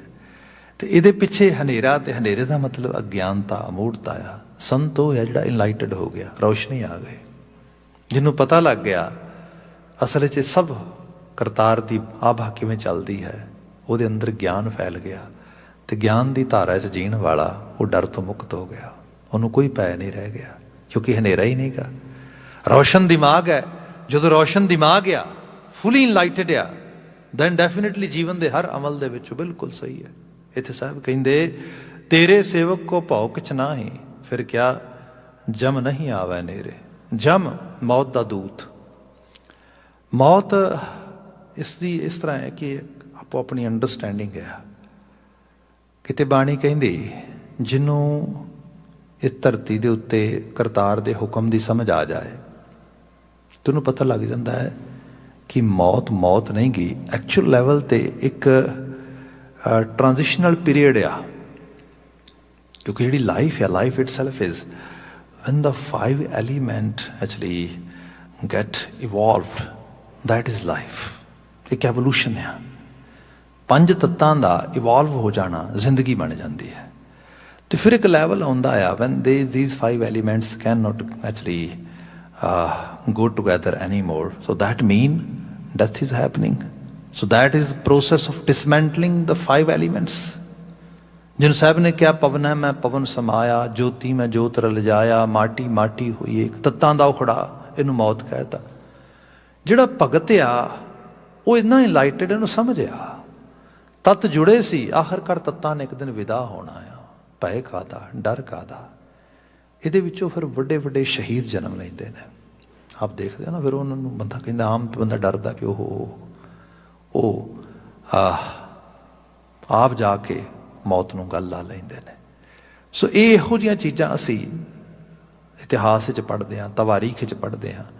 ਸਾਹਿਬ ਨੇ ਬਿਆਨ ਕੀਤਾ ਜੋ ਭਗਤ ਹੋ ਗਏ, ਜੋ ਸੰਤ ਹੋ ਗਏ, ਉਹਨਾਂ ਦੇ ਜਮ ਨਹੀਂ ਆਵੈ ਨੇੜੇ। ਉਹਨਾਂ ਦੇ ਜਮ ਵੀ ਨੇੜੇ ਨਹੀਂ ਆਉਂਦਾ। ਮੌਤ ਦਾ ਡਰ ਵੀ ਪੋ ਨਹੀਂ ਸਕਦਾ ਉਹਨਾਂ ਨੂੰ। ਸ਼ੁਰੂਆਤੀ ਬੰਦ ਹੈ ਜਿਸਕੇ ਸਿਰ ਉੱਪਰ ਤੂੰ ਸਾਮੀ, ਸੋ ਦੁੱਖ ਕੈਸਾ ਪਾਵੈ। ਜਿਹਦੇ ਸਿਰ ਦਾ ਰਾਖਾ ਤੂੰ ਹੋਇਆ ਅਕਾਲ ਪੁਰਖ ਵਾਹਿਗੁਰੂ, ਉਹਨੂੰ ਦੁੱਖ ਦਾ ਮਤਲਬ ਸਫਰਿੰਗ ਹੈ। ਉਹਨੂੰ ਸਫਰਿੰਗ ਕਾਹਦੀ ਹੈ ਭਾਈ? ਇਹ ਵੀ ਮੰਨਿਆ ਗਿਆ ਕਿ ਅਸੀਂ ਸਾਰੇ ਹੀ ਕਿਸੇ ਨਾ ਕਿਸੇ ਚੀਜ਼ ਦੇ ਨਾਲ ਸਫਰ ਕਰਦੇ ਹਾਂ ਧਰਤੀ ਦੇ ਉੱਤੇ। ਪਰ ਇਹ ਸਫਰਿੰਗ ਨਾ ਫਿਜ਼ੀਕਲ ਹੈ, ਨਾ ਮਟੀਰੀਅਲਿਸਟਿਕ ਸਾਈਡ ਤੋਂ ਹੈ। ਇਹ ਸਾਰੀ ਮੈਂਟਲ ਆ, ਮਨ ਮੰਡਲ ਦੀ ਹੈ। ਬਾਹਰ ਭਾਵੇਂ ਉਹ ਬੰਦਾ ਭੌਤਿਕ ਦ੍ਰਿਸ਼ਟੀ ਦੇ ਨਾਲ, ਜਿਹਨੂੰ ਕਹਿ ਲਓ ਕਿ worldly actually point of view ਤੋਂ, ਜਾਂ ਫਿਜ਼ੀਕਲ ਆਪਣੀ ਜਿਹੜੀ ਪਾਇਆ ਆ, ਉਹਦੀ ਫਿਜ਼ੀਕਲ ਸਟਰੈਂਥ ਆ, ਉਹਦੇ 'ਤੇ ਲੈ ਲਵੋ ਤੁਸੀਂ। ਉਸ ਸਾਰੇ ਦੇ ਵਿੱਚ ਬਿਲਕੁਲ ਕਹਿ ਲਓ ਕਿ ਕੰਪਲੀਟ ਪਿਕਚਰ ਨਹੀਂ ਹੋ ਸਕਦੀ। ਕੁਛ ਨਾ ਕੁਛ ਤੁਹਾਨੂੰ ਕਮੀ ਖਾਮੀ, ਕੁਝ ਨਾ ਕੁਝ ਲੈਕਿੰਗ ਦਿਸਦੀ ਰਹੇਗੀ, ਨਜ਼ਰ ਰਹੇਗੀ। ਤੇ ਬੰਦਾ ਮੋਸਟਲੀ ਹੁੰਦਾ ਕਿ ਜਿਹੜੀ ਚੀਜ਼ ਲੈਕ ਕਰਦਾ ਆ, ਜਿਹੜੀ ਚੀਜ਼ ਦੀ ਕਿਤੇ ਡਿਫੀਸ਼ੈਂਸੀ ਹੋਏਗੀ, ਉਹਨੂੰ ਹੀ ਵਾਰ-ਵਾਰ ਰਿਪੀਟ ਕਰਦਾ, ਉਹਨੂੰ ਯਾਦ ਕਰਦਾ। ਇੱਥੋਂ ਫਿਰ ਜਿਹੜੀ ਚੀਜ਼ ਦੀ ਕਮੀ ਲੱਗਦੀ ਉਹੀ ਗਮੀ ਹੋ ਜਾਂਦੀ, ਫਿਰ ਉਹੀ ਗਮੀ ਲੱਗਦੀ ਵੀ ਉਹ ਆਹ ਗਮ ਹੈ, ਆਹ ਗਮ ਹੈ। ਪਰ ਜਿਹੜਾ ਧਾਰਮਿਕ ਬੰਦਾ ਆ, ਉਹਦੀ ਦ੍ਰਿਸ਼ਟੀ ਬਹੁਤ ਵਾਸਟ ਹੁੰਦੀ ਹੈ। ਉਹ ਇਹਨਾਂ ਚੀਜ਼ਾਂ ਤੇ ਰੁਕਦਾ ਨਹੀਂ ਗਾ, ਉਹ ਤੇ ਦੂਰ ਦ੍ਰਿਸ਼ਟਾ ਹੋ ਜਾਂਦਾ। ਜਦੋਂ ਦੂਰ ਦ੍ਰਿਸ਼ਟਾ ਹੋ ਜਾਏ, ਫਿਰ ਛੋਟੀ ਚੀਜ਼ ਸਫਰਿੰਗ ਨਹੀਂ ਕਰਾਉਂਦੀ ਨਾ। ਜਿਵੇਂ ਅਸੀਂ ਜੇ ਤਵਾਰੀਖ ਦੇ ਰੰਗ ਪੜ੍ਹਦੇ ਹਾਂ, ਤੇ ਗੁਰੂ ਗੋਬਿੰਦ ਸਿੰਘ ਸਾਹਿਬ ਪੋਹ ਦੀ ਠੰਡੀ ਰਾਤ ਨੂੰ ਅਨੰਦਪੁਰ ਸਾਹਿਬ ਦਾ ਕਿਲ੍ਹਾ ਛੱਡਦੇ ਨੇ, ਪਰਿਵਾਰ ਵਿਛੜ ਜਾਂਦਾ। ਮਤਲਬ ਬੰਦਾ ਅੱਜ ਵੀ ਸੋਚ ਕੇ ਰੁਦਨ ਨਿਕਲ ਜਾਂਦਾ ਬੰਦੇ ਦਾ ਸਾਰੇ ਕਾਸੇ ਦੇ ਵਿੱਚ। ਜਦੋਂ ਅਸੀਂ ਲਿਟਰੇਚਰ ਪੜ੍ਹੀਏ, ਬੜਾ ਖੂਬਸੂਰਤ ਇੱਕ ਬਿੰਮਸਰ ਜਿਹਾ ਕਵੀ ਨੇ, ਉਹ ਕਹਿੰਦਾ ਕਿ ਮਹਾਰਾਜ ਨੀਲੇ 'ਤੇ ਸਵਾਰ ਹੁੰਦੇ ਨੇ ਅਤੇ ਸਰਸਾ ਦਰਿਆ ਦੇ ਵਿੱਚ ਆਪਣਾ ਘੋੜਾ ਠੇਲਦੇ ਨੇ। ਜਦੋਂ ਸਾਰਾ ਕਾਫਲਾ ਕੱਢ ਰਹੇ ਨੇ ਸਰਸਾ ਤੋਂ ਬਾਹਰ, ਸਰਸਾ ਚੜ੍ਹਿਆ ਹੋਇਆ ਦਰਿਆ ਪੂਰਾ। ਤੇ ਕਹਿੰਦੇ ਨੇ ਵੀ ਜਦੋਂ ਇਹ ਬਾਤ ਹੋਈ ਤੇ ਅਨੰਦਪੁਰ ਨਗਰੀ ਜਿਹੜੀ ਹੈ, ਜਿਹਨੂੰ ਮਹਾਰਾਜ ਨੇ ਬੜੇ ਚਾਅ ਨਾਲ, ਬੜੇ ਖਲੂਸ ਤੇ ਮੁਹੱਬਤ ਨਾਲ ਵਸਾਇਆ ਸੀਗਾ, ਅਨੰਦਪੁਰ ਨਗਰੀ ਇੱਕ ਜੋਗਣ ਦਾ ਰੂਪ ਧਾਰਨ ਕਰਦੀ ਹੈ ਤੇ ਆ ਕੇ ਗੁਰੂ ਗੋਬਿੰਦ ਸਿੰਘ ਸਾਹਿਬ ਦੇ ਘੋੜੇ ਦੀ ਵਾਗ ਫੜ ਲੈਂਦੀ ਹੈ ਤੇ ਮਹਾਰਾਜ ਨਾਲ ਕੋਈ 2-4 ਗੱਲਾਂ ਕਰਦੀ ਹੈ। ਉੱਥੇ ਕਵੀ ਦਾ ਤਸੱਵੁਰ ਹੈ, ਪਰ ਹੈ ਬੜਾ ਮੀਨਿੰਗਫੁਲ। ਉਹ ਕਹਿੰਦੇ ਕਿ ਉਹ ਬਾਤ ਕਰਦੀ ਹੈ ਤੇ ਉਹ ਕਹਿੰਦੀ ਹੈ ਕਿ ਇੱਕ ਕੰਮ ਕਰ, ਮੈਨੂੰ ਇੰਨਾ ਪਿਆਰ ਕੀਤਾ, ਇੰਨਾ ਸਨੇਹ ਕੀਤਾ, ਤਾਂ ਛੱਡ ਕੇ ਚੱਲਾਂ ਆ। ਕਹਿੰਦੀ ਵੀ ਮੈਨੂੰ ਹੁਣ ਅੱਜ ਨਾ ਜਾਣ ਲੱਗਿਆ ਐਸੀ ਕੋਈ ਨਿਸ਼ਾਨੀ ਬਖਸ਼ੋ, ਵੇਖਾਂਗੀ ਜਦ ਦਿਲ ਡੁੱਲੇਗਾ, ਕੋਈ ਨਿਸ਼ਾਨੀ ਦੇ ਜਾ ਮੈਨੂੰ ਆਪਣੀ। ਜਦੋਂ ਕਿਤੇ ਤੇਰੀ ਯਾਦ ਆਏਗੀ ਕਲਗੀਆਂ ਵਾਲਿਆ, ਸਰਬੰਸਦਾਨੀਆਂ, ਤੇ ਫਿਰ ਉਸ ਨਿਸ਼ਾਨੀ ਨੂੰ ਵੇਖ ਕੇ ਦਿਲ ਹੌਲਾ ਕਰ ਲਵਾਂਗੀ। ਪੈਟ ਲਿਸਟ ਮੈਨੂੰ ਨਵਾਜ ਕੇ ਗਿਆ ਤੂੰ ਕਦੀ। ਉਹ ਕਹਿੰਦਾ ਵੀ ਉਹ ਅਨੰਦਪੁਰ ਨਗਰੀ ਜੋਗਣ ਦਾ ਰੂਪ ਧਾਰਨ ਕਰਕੇ ਕਹਿ ਰਹੀ ਐਸੀ ਕੋਈ ਨਿਸ਼ਾਨੀ ਬਖਸ਼ੋ, ਵੇਖਾਂਗੀ ਜਦ ਦਿਲ ਡੁੱਲੇਗਾ। ਤੇ ਮਹਾਰਾਜ ਉਹਨੂੰ ਜਵਾਬ ਦਿੰਦੇ, ਕਹਿੰਦੇ ਮੇਰੀ ਨਹੀਂ ਨਿਸ਼ਾਨੀ ਰਹਿਣੀ, ਤੂੰ ਕਿਹੜੇ ਚੱਕਰਾਂ 'ਚ ਪਈ ਹੈ। ਆਪਾਂ ਤੇ ਆਪਣਾ ਸਭ ਕੁਝ ਲੁਟਾ ਦੇਣਾ, ਕੁਛ ਵੀ ਨਹੀਂ ਰਹਿਣਾ ਪਿੱਛੇ, ਤੈਨੂੰ ਹੀ ਭੁਲੇਖਾ ਹੋਏਗਾ। ਨਿਸ਼ਾਨੀ ਅਸੀਂ ਧੀ ਪੁੱਤ ਨੂੰ ਹੀ ਸਮਝਦਾ ਨਾ, ਆਰ ਔਲਾਦ ਨੂੰ। ਉਹ ਕਹਿੰਦੇ ਮੇਰੀ ਨਹੀਂ ਨਿਸ਼ਾਨੀ ਰਹਿਣੀ, ਹਾਂ ਪੰਥ ਦਾ ਇੱਕ ਨਿਸ਼ਾਨ ਝੁੱਲੇਗਾ। ਤੂੰ ਘਬਰਾ ਨਾ, ਇੱਕ ਦਿਨ ਇੱਥੇ ਇਸ ਕਿਸਮ ਦੇ ਨਾਲ ਧੁਜਾ ਫਹਿਰਾਏਗੀ, ਫਰਰੇ ਫਹਿਰਾਣਗੇ ਕੇਸਰੀ ਰੰਗ ਦੇ, ਇਹਨਾਂ ਪਹਾੜੀਆਂ ਦੇ 'ਚ ਜਕਾਰਿਆਂ ਦੀ ਗੂੰਜ ਪੁੱਜੇਗੀ, ਤੂੰ ਘਬਰਾ ਨਾ। ਇਹ ਹੈ ਦੂਰ ਦ੍ਰਿਸ਼ਟਾ, ਵਾਸਟ ਵਿਜ਼ਨ, ਗੁਰੂ ਨੂੰ ਦਿਸ ਰਿਹਾ। ਇਹਨਾਂ ਕੇਸਗੜ੍ਹ ਦੀਆਂ ਪਹਾੜੀਆਂ ਦੇ ਵੱਡੇ ਵੱਡੇ ਉਸ ਜਗ੍ਹਾ ਸਥਾਨ ਉਸਰਨਗੇ। ਇੱਥੇ ਵਕਤ ਪਾ ਕੇ ਰੌਣਕਾਂ ਲੱਗਣਗੀਆਂ, ਲੋਕੀ ਅਹਿਸਾਸ ਕਰਿਆ ਕਰਨਗੇ ਵੀ ਚੱਲ ਅਨੰਦਪੁਰ ਸਾਹਿਬ ਜਾ ਕੇ ਆਈਏ।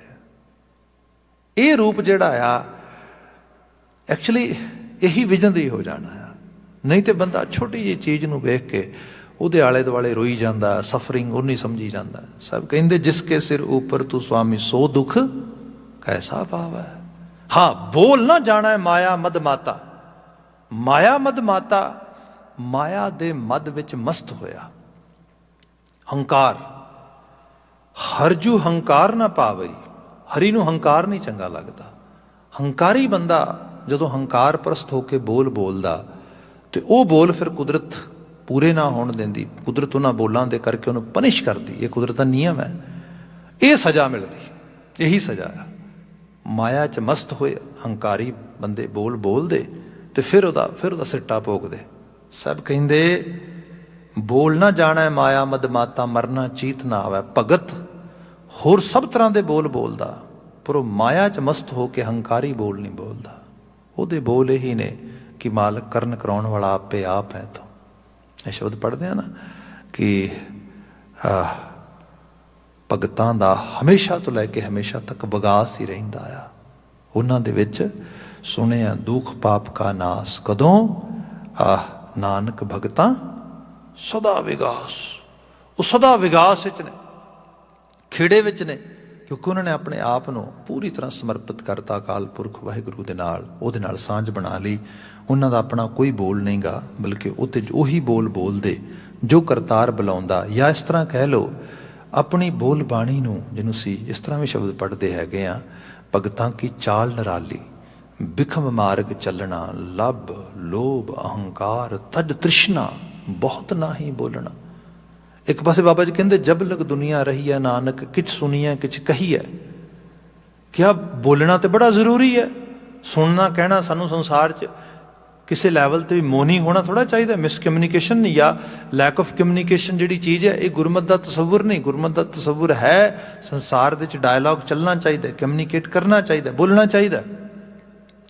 ਪਰ ਬੋਲਣਾ इस रूप ਵਿੱਚ नहीं कि हंकार ਦੇ ਮਸਤੇ ਹੋਏ ਬੋਲ ਜਾਂ ਉਹ ਬੋਲ ਜਿਹੜਾ ਬੋਲਾਂ ਦੇ ਵਿੱਚੋਂ ਇੱਕ ਮਤਲਬ ਬੰਦੇ ਦੀ ਅੰਦਰ ਦੀ ਈਗੋ ਦੀ ਭਾਵ ਜਿਹੜਾ ਹਉਂ ਦਾ ਭਾਵ ਹੈ ਉਹ ਬੋਲੇ। ਸਾਹਿਬ ਕਹਿੰਦੇ ਬੋਲ ਨਾ ਜਾਣਾ ਹੈ ਮਾਇਆ ਮਦਮਾਤਾ ਮਰਨਾ ਚੀਤ ਨਾ ਆਵੇ। ਤੇ ਜਦੋਂ ਬੋਲ ਹੀ ਮਾਇਆ ਪ੍ਰਵਿਰਤ ਨਹੀਂ ਗਏ ਫਿਰ ਚਿਤਵਣੀ ਦੇ ਵਿੱਚ ਮੌਤ ਤੇ ਮੌਤ ਦਾ ਡਰ, ਮੁੱਕ ਜਾਣ ਤੇ ਮੁੱਕ ਜਾਣ ਦਾ ਖਦਸ਼ਾ ਇਹ ਖਤਮ ਹੋ ਜਾਏਗਾ। अगलेरा बचन है जो तेरे रंगरात जो तेरा रंगराते स्वामी तिनका जन्म मरण दुख नासा। जो तेरे रंग विच रंगे गए रंग च रंगे जाना ਉਹਦੇ हुक्म ਦਾ पालक हो जाना है। ਉਹਦੇ ਜਿਹਨੂੰ ਸਾਹਿਬ ਨੇ ਕਿਹਾ आपे हर एक रंग है आपे बहुरंगी जो तिस पावै नानका साई गल चंगी। आपे हर एक रंग है आपे बहुरंगी। ਕਿਸੇ ਨੂੰ ਬਸੰਤ ਦੇ ਰੰਗ ਚੰਗੇ ਲੱਗਦੇ, ਕਿਸੇ ਨੂੰ ਗਰਮੀ ਦੇ ਰੰਗ ਲੂ ਦੇ ਰੰਗ ਚੰਗੇ ਲੱਗਦੇ, ਕਿਸੇ ਨੂੰ ਪਤਝੜ ਦੇ ਰੰਗ ਚੰਗੇ ਲੱਗਦੇ, ਕਿਸੇ ਨੂੰ ਸਰਦੀ ਦੇ ਰੰਗ ਚੰਗੇ ਲੱਗਦੇ। ਆਪੋ ਆਪਣੇ ਰੰਗ ਨੂੰ ਬੰਦਾ ਮਾਣਦਾ ਹੋਇਆ ਕਹਿੰਦਾ ਇਹ ਮੇਰਾ ਫੇਵਰੇਟ ਰੰਗ ਹੈ, ਇਹ ਮੇਰਾ ਫੇਵਰੇਟ ਸੀਜ਼ਨ ਹੈ, ਇਹ ਮੇਰੀ ਫੇਵਰੇਟ ਚੀਜ਼ ਹੈ, ਇਹ ਮੇਰੀ ਫੇਵਰੇਟ ਅਵਸਥਾ ਆ। ਬਾਬਾ ਜੀ ਕਹਿੰਦੇ ਭਗਤ ਉਹ ਹੈ ਜਿਹਨੂੰ ਹਰ ਰੰਗ ਹੀ ਚੰਗਾ ਲੱਗਦਾ। ਉਹਨੂੰ ਬਸੰਤ ਵੀ ਚੰਗੀ ਲੱਗਦੀ, ਉਹਨੂੰ ਬਹਾਰ ਵੀ ਚੰਗੀ ਲੱਗਦੀ, ਉਹਨੂੰ ਉਜਾੜ ਵੀ ਚੰਗਾ ਲੱਗਦਾ, ਉਹਨੂੰ ਪਤਝੜ ਵੀ ਚੰਗੀ ਲੱਗਦੀ, ਉਹਨੂੰ ਬਿਲਕੁਲ ਗਹਿਰੀ ਸਰਦੀ ਵੀ ਚੰਗੀ ਲੱਗਦੀ। ਹਰ ਰੁੱਤ ਨੂੰ ਉਹ ਉਸੇ ਰੂਪ ਦੇ ਚ ਵੇਖਦਾ। ਇੱਥੇ ਕਿਹਾ ਜੋ ਤੇਰਾ ਰੰਗ ਰਾਤੇ ਸੁਆਮੀ, ਜੋ ਤੇਰੇ ਰੰਗ 'ਚ ਰੰਗੇ ਗਏ, ਜੋ ਹਰ ਰੰਗ ਨੂੰ ਤੇਰੇ ਹੀ ਰੰਗ ਮੰਨਦੇ ਨੇ। ਆਪੇ ਹਰ ਇੱਕ ਰੰਗ ਹੈ ਆਪੇ ਬਹੁਰੰਗੀ। ਜਿਨ੍ਹਾਂ ਦਾ ਜੀਵਨ ਦੀ ਸੋਚ ਇਹ ਹੋ ਗਿਆ ਜੋ ਤਿਸ ਭਾਵੈ ਨਾਨਕਾ ਸਾਈ ਗਲ ਚੰਗੀ। ਜੋ ਤੈਨੂੰ ਪਾਉਂਦਾ ਹੋਈ ਚੰਗਾ ਮਾਲਕ। ਜੋ ਤੇਰਾ ਰੰਗ ਰਾਤੇ ਸੁਆਮੀ ਤਿਨਕਾ ਜਨਮ ਮਰਨ ਦੁੱਖ ਨਾਸਾ। ਉਹਨਾਂ ਦਾ ਜੰਮਣ ਮਰਨ ਦਾ ਦੁੱਖ ਲੈ ਗਿਆ। ਤੇਰੀ ਬਖਸ਼ ਨਾ ਮੇਟਾ ਕੋਈ ਸਤਿਗੁਰ ਕਾ ਦਿਲਾਸਾ। ਤੇ ਸਤਿਗੁਰੂ ਇਹ ਦਿਲਾਸਾ ਦੇ ਦੇ। ਸਤਿਗੁਰੂ ਇੱਕ ਤਰ੍ਹਾਂ ਦੇ ਨਾਲ ਸਾਡੇ ਸੁਰਤ ਨੂੰ, ਸਾਡੇ ਮਨ ਮੰਡਲ ਨੂੰ ਉਸਾਰ ਦੇ ਉਸ ਲੈਵਲ 'ਤੇ ਜਿੱਥੇ ਜਾ ਕੇ ਪਤਾ ਹੋਏ ਤੇਰੀ ਬਖਸ਼ ਨਾ ਮੇਟਾ ਕੋਈ। ਹੇ ਮਾਲਕ ਤੇਰੀ ਬਖਸ਼ਿਸ਼ ਨੂੰ ਕੋਈ ਮਿਟਾਉਣ ਵਾਲਾ ਨਹੀਂ ਗਾ। ਸੱਚ ਇਹ ਹੈ ਜਦੋਂ ਕਿਤੇ ਥੋੜ੍ਹਾ ਜਿਹਾ ਵੀ ਹਾਲਾਤ ਚੇਂਜ ਹੋਣ, ਕੋਈ ਸਿਚੁਏਸ਼ਨ ਚੇਂਜ ਹੋਏ, ਕੋਈ ਆਲੇ ਦੁਆਲੇ 'ਚ ਤਬਦੀਲੀ ਆਵੇ, ਬੰਦਾ ਬਹੁਤ ਜਲਦੀ ਘਬਰਾ ਜਾਂਦਾ ਹੈ। ਬੰਦਾ ਸੋਚਦਾ ਹੀ ਨਹੀਂ ਮਾਲਕ ਅਕਾਲ ਪੁਰਖ ਵਾਹਿਗੁਰੂ ਕਰਨ ਕਰਾਉਣ ਵਾਲਾ ਆ, ਤੂੰ ਕਿਉਂ ਘਬਰਾਉਣਾ ਮਨਾ। ਹੁਣ ਜਿਹੜੀ ਇਹ ਚੀਜ਼ ਆ, ਇੱਥੋਂ ਕਿਹਾ ਤੇਰੀ ਬਖਸ਼ ਨਾ ਮੇਟਾ ਕੋਈ। ਤੇਰੀ ਬਖਸ਼ਿਸ਼ ਨੂੰ ਕੋਈ ਮਿਟਾ ਨਹੀਂ ਸਕਦਾ। ਤੂੰ ਵੱਡਾ ਆ, ਸਭ ਕਾਸਾ ਤੇਰੇ ਤੋਂ ਛੋਟਾ ਆ। ਭਗਤ ਨੂੰ ਇਹ ਭਰੋਸਾ ਆ ਸਤਿਗੁਰ ਕਾ ਦਿਲਾਸਾ। ਨਾਮ ਧਿਆਨ ਸੁਖ ਫਲ ਪਾਇਨ ਆਠ ਪਹਿਰ ਆਰਾਧ ਹੈ। ਭਗਤ ਉਹ ਨੇ ਜਿਹੜੇ ਹਰ ਵਕਤ ਨਾਮ ਨੂੰ ਧਿਆਉਂਦੇ। ਤੇ ਨਾਮ ਇਕੱਲਾ ਇਸ ਕਰਕੇ ਨਹੀਂ ਧਿਆਉਂਦੇ ਕਿਸੇ ਜਿੱਦ ਵਿੱਚ, ਕਿਸੇ ਬਜਿੱਦ ਵਿੱਚ, ਕਿਸੇ ਸੁਪਰਸਟੀਸ਼ੀਅਸ ਬਲੀਵ ਵਿੱਚ ਨਾ। ਸੁਖ ਫਲ ਉਹਨਾਂ ਨੂੰ ਨਾਮ ਦਾ ਧਿਆਉਣਾ ਸੁਖ ਦਾ ਫਲ ਪ੍ਰਾਪਤ ਹੁੰਦਾ। ਭਾਵਨ ਇਹ ਪ੍ਰਤੀਕ ਹੁੰਦਾ ਇਸ ਤੋਂ ਵੱਡੀ ਕਿਰਿਆ ਕੋਈ ਨਹੀਂ। ਬਾਬਾ ਕਬੀਰ ਜੀ ਦੀ ਬਾਤ ਕਰ ਰਹੇ ਸੀ। ਉਹ ਕਹਿੰਦੇ ਜੋ ਸੁਖ ਪ੍ਰਭ ਗੋਬਿੰਦ ਕੀ ਸੇਵਾ ਸੋ ਸੁਖ ਰਾਜ ਨਾ ਲਹੀਐ। ਮੈਨੂੰ ਭਗਤੀ ਦੇ ਰਾਹ ਤੋਂ ਕੋਈ ਉਖੇੜ ਕੇ ਤੋੜ ਕੇ ਰਾਜੇ ਦੀ ਕੁਰਸੀ ਤੇ ਵੀ ਬਿਠਾ ਦੇ, ਬਾਬਾ ਕਬੀਰ ਕਹਿੰਦੇ ਨਹੀਂ ਚਾਹੀਦੀ। ਜੋ ਆ ਮਿਲਿਆ ਆ ਇਹਦੇ ਮੁਕਾਬਲੇ ਰਾਜੇ ਦੀ ਕੁਰਸੀ ਵੀ ਛੋਟੀ ਹੈ। ਜੋ ਸੁਖ ਪ੍ਰਭ ਗੋਬਿੰਦ ਕੀ ਸੇਵਾ। ਇੱਥੇ ਬਚਨ ਆਇਆ ਨਾਮ ਧਿਆਨ ਸੁਖ ਫਲ ਪਾਇਨ ਆਠ ਪਹਿਰ ਆਰਾਧ ਹੈ। ਭਗਤ ਤੋਂ ਫਿਰ ਅੱਠੋਂ ਪਹਿਰ ਉਹਦਾ ਆਰਾਧਨ ਕਰਦੇ। ਅਗਲਾ ਬਚਨ ਤੇਰੀ ਸ਼ਰਨ ਤੇਰਾ ਪ੍ਰਵਾਸ ਹੈ ਪੰਚ ਦੁਸ਼ਟ ਲੈ ਸਾਧ ਹੈ। ਕਿਤੇ ਸਤਿਗੁਰੂ ਕਾ ਦਿਲਾਸਾ ਕਿਹਾ ਗਿਆ, ਕਿਤੇ ਤੇਰੀ ਸ਼ਰਨ ਤੇਰਾ ਪ੍ਰਵਾਸ ਹੈ। ਪ੍ਰਵਾਸ ਹੈ ਭਰੋਸਾ। ਜਦੋਂ ਤੇਰੇ ਤੇ ਭਰੋਸਾ ਹੋ ਗਿਆ, ਤੇਰੀ ਸ਼ਰਨ ਆ ਗਿਆ। ਪੰਚ ਦੁਸ਼ਟ ਲੈ ਸਾਧ ਹੈ। ਪੰਚ ਦੁਸ਼ਟ ਲੈ ਸਾਧ ਹੈ। ਵੈਸੇ ਸਾਨੂੰ ਤੇ ਸਾਧ ਦੇ ਪੰਜ ਚੋਰ ਹੀ ਨੇ। ਉਹੀ ਬਸ ਕਿਤੇ ਕ੍ਰੋਧ ਆਪਣਾ ਬਦਲਾ ਲੈ ਰਿਹਾ ਸਾਡੇ ਤੋਂ, ਕਿਤੇ ਹੰਕਾਰ ਹੈ, ਕਿਤੇ ਮੋਹ ਹੈ, ਕਿਤੇ ਵਾਸ਼ਨਾ ਹੈ, ਕਿਤੇ ਸਵਾਰਥ ਲਾਲਚ ਆ। ਬੰਦੇ ਨੂੰ ਇਹੀ ਬਸ ਆਪਣੇ ਮਗਰ ਭਜਾਈ ਫਿਰਦੇ ਨੇ। ਬੰਦਾ ਰੋ ਵੀ ਰਿਹਾ, ਕਲਪ ਵੀ ਰਿਹਾ, ਪਤਾ ਵੀ ਨਹੀਂ ਲੱਗ ਰਿਹਾ ਕੀ ਹੋ ਰਿਹਾ। ਪਰ ਇਹ ਸੱਚ ਹੈ ਭਗਤ ਉਹ ਹੈ ਜਿਹਨੇ ਨਾ ਪੰਜਾਂ ਦਾ ਭੇਦ ਪਾ ਲਿਆ, ਇਹਨਾਂ ਨੂੰ ਸਾਧ ਲਿਆ, ਇਹਨਾਂ ਤੇ ਗ੍ਰਿਪ ਕਰ ਲਿਆ, ਇਹਨਾਂ ਨੂੰ ਨੇਣ ਲਿਆ, ਅਸਲ 'ਚ ਇਹਨਾਂ ਨੂੰ ਜਕੜ ਲਿਆ। ਕਿਹਾ ਪੰਚ ਦੁਸ਼ਟ ਲੈ ਸਾਧ ਹੈ। ਬਿਲਕੁਲ ਅੰਤਰੀਆਂ ਲਾਈਨਾਂ ਤੇ ਆ ਜਾਈਏ। ਚੌਥਾ ਪਦਾ ਗੁਰੂ ਮਹਾਰਾਜ ਬਿਆਨ ਕਰਦੇ ਗਿਆਨ ਧਿਆਨ ਕਿਛ ਕਰਮ ਨਾ ਜਾਣਾ ਸਾਰ ਨਾ ਜਾਣਾ ਤੇਰੀ। ਇਹ ਗੁਰੂ ਅਰਜਨ ਸਾਹਿਬ ਤੁਹਾਡੇ ਚਰਨਾਂ ਤੇ ਕੋਟਾਨ ਕੋਟ ਨਮਸਕਾਰ ਹੈ। ਗਿਆਨ ਦੀ ਮੂਰਤੀ ਹੋ, ਧਿਆਨ ਦੀ ਪਰਪੱਕਤਾ ਇਸ ਤੋਂ ਵੱਡੀ ਕੀ ਹੋਏਗੀ। ਜੇ ਇਹ ਸੰਦੇਸ਼ ਮਾਨਵਤਾ ਨੂੰ ਦਿੱਤਾ ਕਿ ਭਾਈ ਸਭ ਕੋ ਮੀਤ ਹਮ ਆਪਨ ਕੀਨਾ ਹਮ ਸਭਨਾ ਕੇ ਸਾਜਨ, ਇਹ ਸੰਦੇਸ਼ ਦਿੱਤਾ ਤੇ ਆਪਣਾ ਧਿਆਨ ਕਿਸੇ ਤਰੀਕੇ ਨਾਲ ਵੀ ਇਸ ਸੰਦੇਸ਼ ਤੋਂ ਭਟਕਿਆ ਨਹੀਂ। ਉਹ ਭਾਵੇਂ ਤੱਤੀ ਤਵੀ ਤੱਕ ਕੋਈ ਲੈ ਗਿਆ ਬਿਠਾਉਣ ਵਾਸਤੇ, ਤੇ ਪੁੱਛਿਆ ਵੀ, ਅੱਛਾ ਸਾਰੇ ਮਿੱਤਰ ਨੇ, ਸਾਰੇ ਰੱਬ ਦੇ ਬੰਦੇ ਨੇ, ਸਾਰੇ ਹੀ ਸੱਜਣ ਨੇ ਤੁਹਾਡੇ? ਹਾਂ। ਅੱਛਾ ਹੁਣ ਦੱਸੋ, ਇਹ ਜਹਾਂਗੀਰ ਵੀ ਮਿੱਤਰ ਹੈ ਤੁਹਾਡਾ? ਤੱਤੀ ਤਵੀ ਤੇ ਬਿਠਾ ਰਿਹਾ ਤੁਹਾਨੂੰ। ਆ ਮੁਰਜ਼ਾ ਖਾਨ ਵੀ ਤੁਹਾਨੂੰ ਸੱਜਣ ਹੀ ਦਿਸਦਾ ਹੋਣਾ। ਹੁਣ ਇਹ ਤੇ ਦੁਸ਼ਮਣ ਦਿਸਦਾ ਹੀ ਹੈ ਨਾ, ਵੀ ਜਿਹੜਾ ਤੁਹਾਨੂੰ ਇੰਨਾ ਤਸ਼ੱਦਦ ਕਰਾ ਰਿਹਾ। ਗੁਰੂ ਅਰਜਨ ਸਾਹਿਬ ਕਹਿੰਦੇ ਸੱਚ ਇਹ ਨਹੀਂ ਗਾ, ਸੱਚ ਇਹ ਹੈ ਕਿ ਜੋ ਕੁਝ ਵੀ ਹੋ ਰਿਹਾ ਹੈ ਇਹ ਕਰਤਾਰ ਦੇ ਹੁਕਮ ਵਿੱਚ ਹੋ ਰਿਹਾ, ਤੇ ਮੈਨੂੰ ਇਹਨਾਂ ਨਾਲ ਕੋਈ ਦੁਸ਼ਮਣੀ ਨਹੀਂ। ਮੈਨੂੰ ਇਹਨਾਂ ਦੇ ਵੀ ਭਲੇ ਦੀ ਬਾਤ, ਇਹਨਾਂ ਦੇ ਵਾਸਤੇ ਮੇਰੇ ਅੰਦਰ ਭਲਾ ਹੀ ਹੈ, ਕੁਛ ਵੀ ਨਹੀਂ। ਇਹ ਕਿਵੇਂ ਹੋ ਸਕਦਾ ਆ? ਇੰਨੀ ਜ਼ਿਆਦਾ ਬੰਦਾ ਜਦੋਂ ਹਾਲਾਤ ਵਿੱਚੋਂ ਗੁਜ਼ਰੇ ਤੇ ਉਹਦਾ ਤੇ ਮਨ ਬਿਟਰ ਹੋ ਜਾਂਦਾ, ਮਨ ਵਿੱਚ ਬਿਟਰਨੈਸ ਆ ਜਾਂਦੀ, ਕੌੜਾ ਹੋ ਜਾਂਦਾ। ਉਹਨੂੰ ਤੇ ਆਖਰਕਾਰ ਲੱਗਦਾ ਵੀ no I can not swallow it, that is too painful. ਰੱਬਾ ਇਹ ਸਥਿਤੀ ਬਦਲਾ ਕੀ ਕਰਤਾ ਤੂੰ, ਆ ਤੇ ਬੜਾ ਔਖਾ, ਬੜੀ ਪੀੜਾ ਆ। ਮਹਾਰਾਜ ਨੇ ਬਿਆਨ ਕੀਤਾ। ਤੇ ਐਕਚੁਅਲੀ ਜੇ ਤੁਸੀਂ ਲਿਟਰੇਚਰ ਪੜ੍ਹੋਗੇ ਨਾ, ਮਿਡਲ ਈਸਟ ਜਿਹੜੇ ਰਿਲੀਜਨ ਆਏ ਨੇ ਉਹਨਾਂ 'ਚ ਇੱਕ ਵੱਡਾ ਨਾਮ ਰਿਲੀਜੀਅਸ ਸਕੂਲ ਆਫ ਥਾਟ ਜਿਹੜਾ ਤੁਸੀਂ ਪੜ੍ਹਦੇ ਹੋ, ਜਦੋਂ ਪੈਗੰਬਰ ਨੂੰ ਬਿਲਕੁਲ ਉਹ ਆਖਰੀ ਟਾਈਮ 'ਤੇ ਲੈ ਕੇ ਜਾਂਦੇ ਨੇ, ਉਹ ਤੇ ਉਹ ਸਲੀਬ ਦੇ ਨੇੜੇ, ਤੇ ਉਹ ਫਿਰ ਉਹਨੂੰ, ਤੇ ਉਹਦੇ ਵਰਡ ਲਿਖੇ ਨੇ, ਉਹ ਕਹਿੰਦਾ ਵੀ oh God this cup of sorrow is too bitter, I can not swallow it. ਉਹ ਰੱਬਾ ਇਹ ਜਿਹੜਾ ਕੱਪ ਆ ਨਾ, ਇਹ ਬੜਾ ਕੌੜਾ ਆ, ਇਹ ਤੇ ਬੜਾ ਪੀਣਾ ਔਖਾ ਆ। ਤੇ ਇਹਦੇ ਬਿਲਕੁਲ ਆਪੋਜ਼ਿਟ ਤੁਸੀਂ ਦੇਖਦੇ ਹੋ, ਜਦੋਂ ਗੁਰੂ ਅਰਜਨ ਸਾਹਿਬ ਬਿਲਕੁਲ ਆਖਰੀ ਸਮੇਂ ਤੇ ਆ, ਤਾਂ ਉਦੋਂ ਪੁੱਛਿਆ ਜਾਂਦਾ ਵੀ ਮਹਾਰਾਜ ਹੁਣ ਦੱਸੋ, ਤੇ ਸਾਹਿਬ ਕਹਿੰਦੇ ਸੱਚ ਹੈ, ਧਿਆਨ ਟੁੱਟਦਾ ਹੀ ਨਹੀਂ ਉਸ ਚੀਜ਼ ਤੋਂ। ਤੇਰਾ ਕੀਆ ਮਿੱਠਾ ਲੱਗਾ, ਇਹਦੇ ਵਿੱਚ ਵੀ ਮਿਠਾਸ ਆ, ਇਸ ਕੀਤੇ ਨੂੰ ਮੈਂ ਮਿੱਠਾ ਮੰਨਣਾ। ਤੇ ਸੱਚ ਹੈ ਵੀ ਮਿੱਠਾ, ਇਹ 'ਚ ਕੋਈ ਸ਼ੱਕ ਨਹੀਂਗਾ। ਸ਼ਹੀਦਾਂ ਦੇ ਸਰਤਾਜ ਗੁਰੂ ਅਰਜਨ ਸਾਹਿਬ ਬਣੇ। ਉਸ ਧਰਤੀ ਤੇ, ਜਿਹੜੀ ਧਰਤੀ ਨੂੰ ਬੁਜ਼ਦਲਾਂ ਤੇ ਡਰਪੋਕਾਂ ਤੇ ਕਾਵੜ ਦੀ ਧਰਤੀ ਕਿਹਾ ਜਾਂਦਾ ਸੀਗਾ, ਉਹਦੀ ਹੋਣੀ ਬਦਲ ਗਈ। ਉਹ ਧਰਤੀ ਬਹਾਦਰਾਂ ਦੀ ਧਰਤੀ ਅਖਵਾਈ, ਉਹਦੀ ਦੀ ਪੂਰੀ ਸਪਿਰਿਟ ਬਦਲੀ ਗੁਰੂ ਸਾਹਿਬ ਨੇ।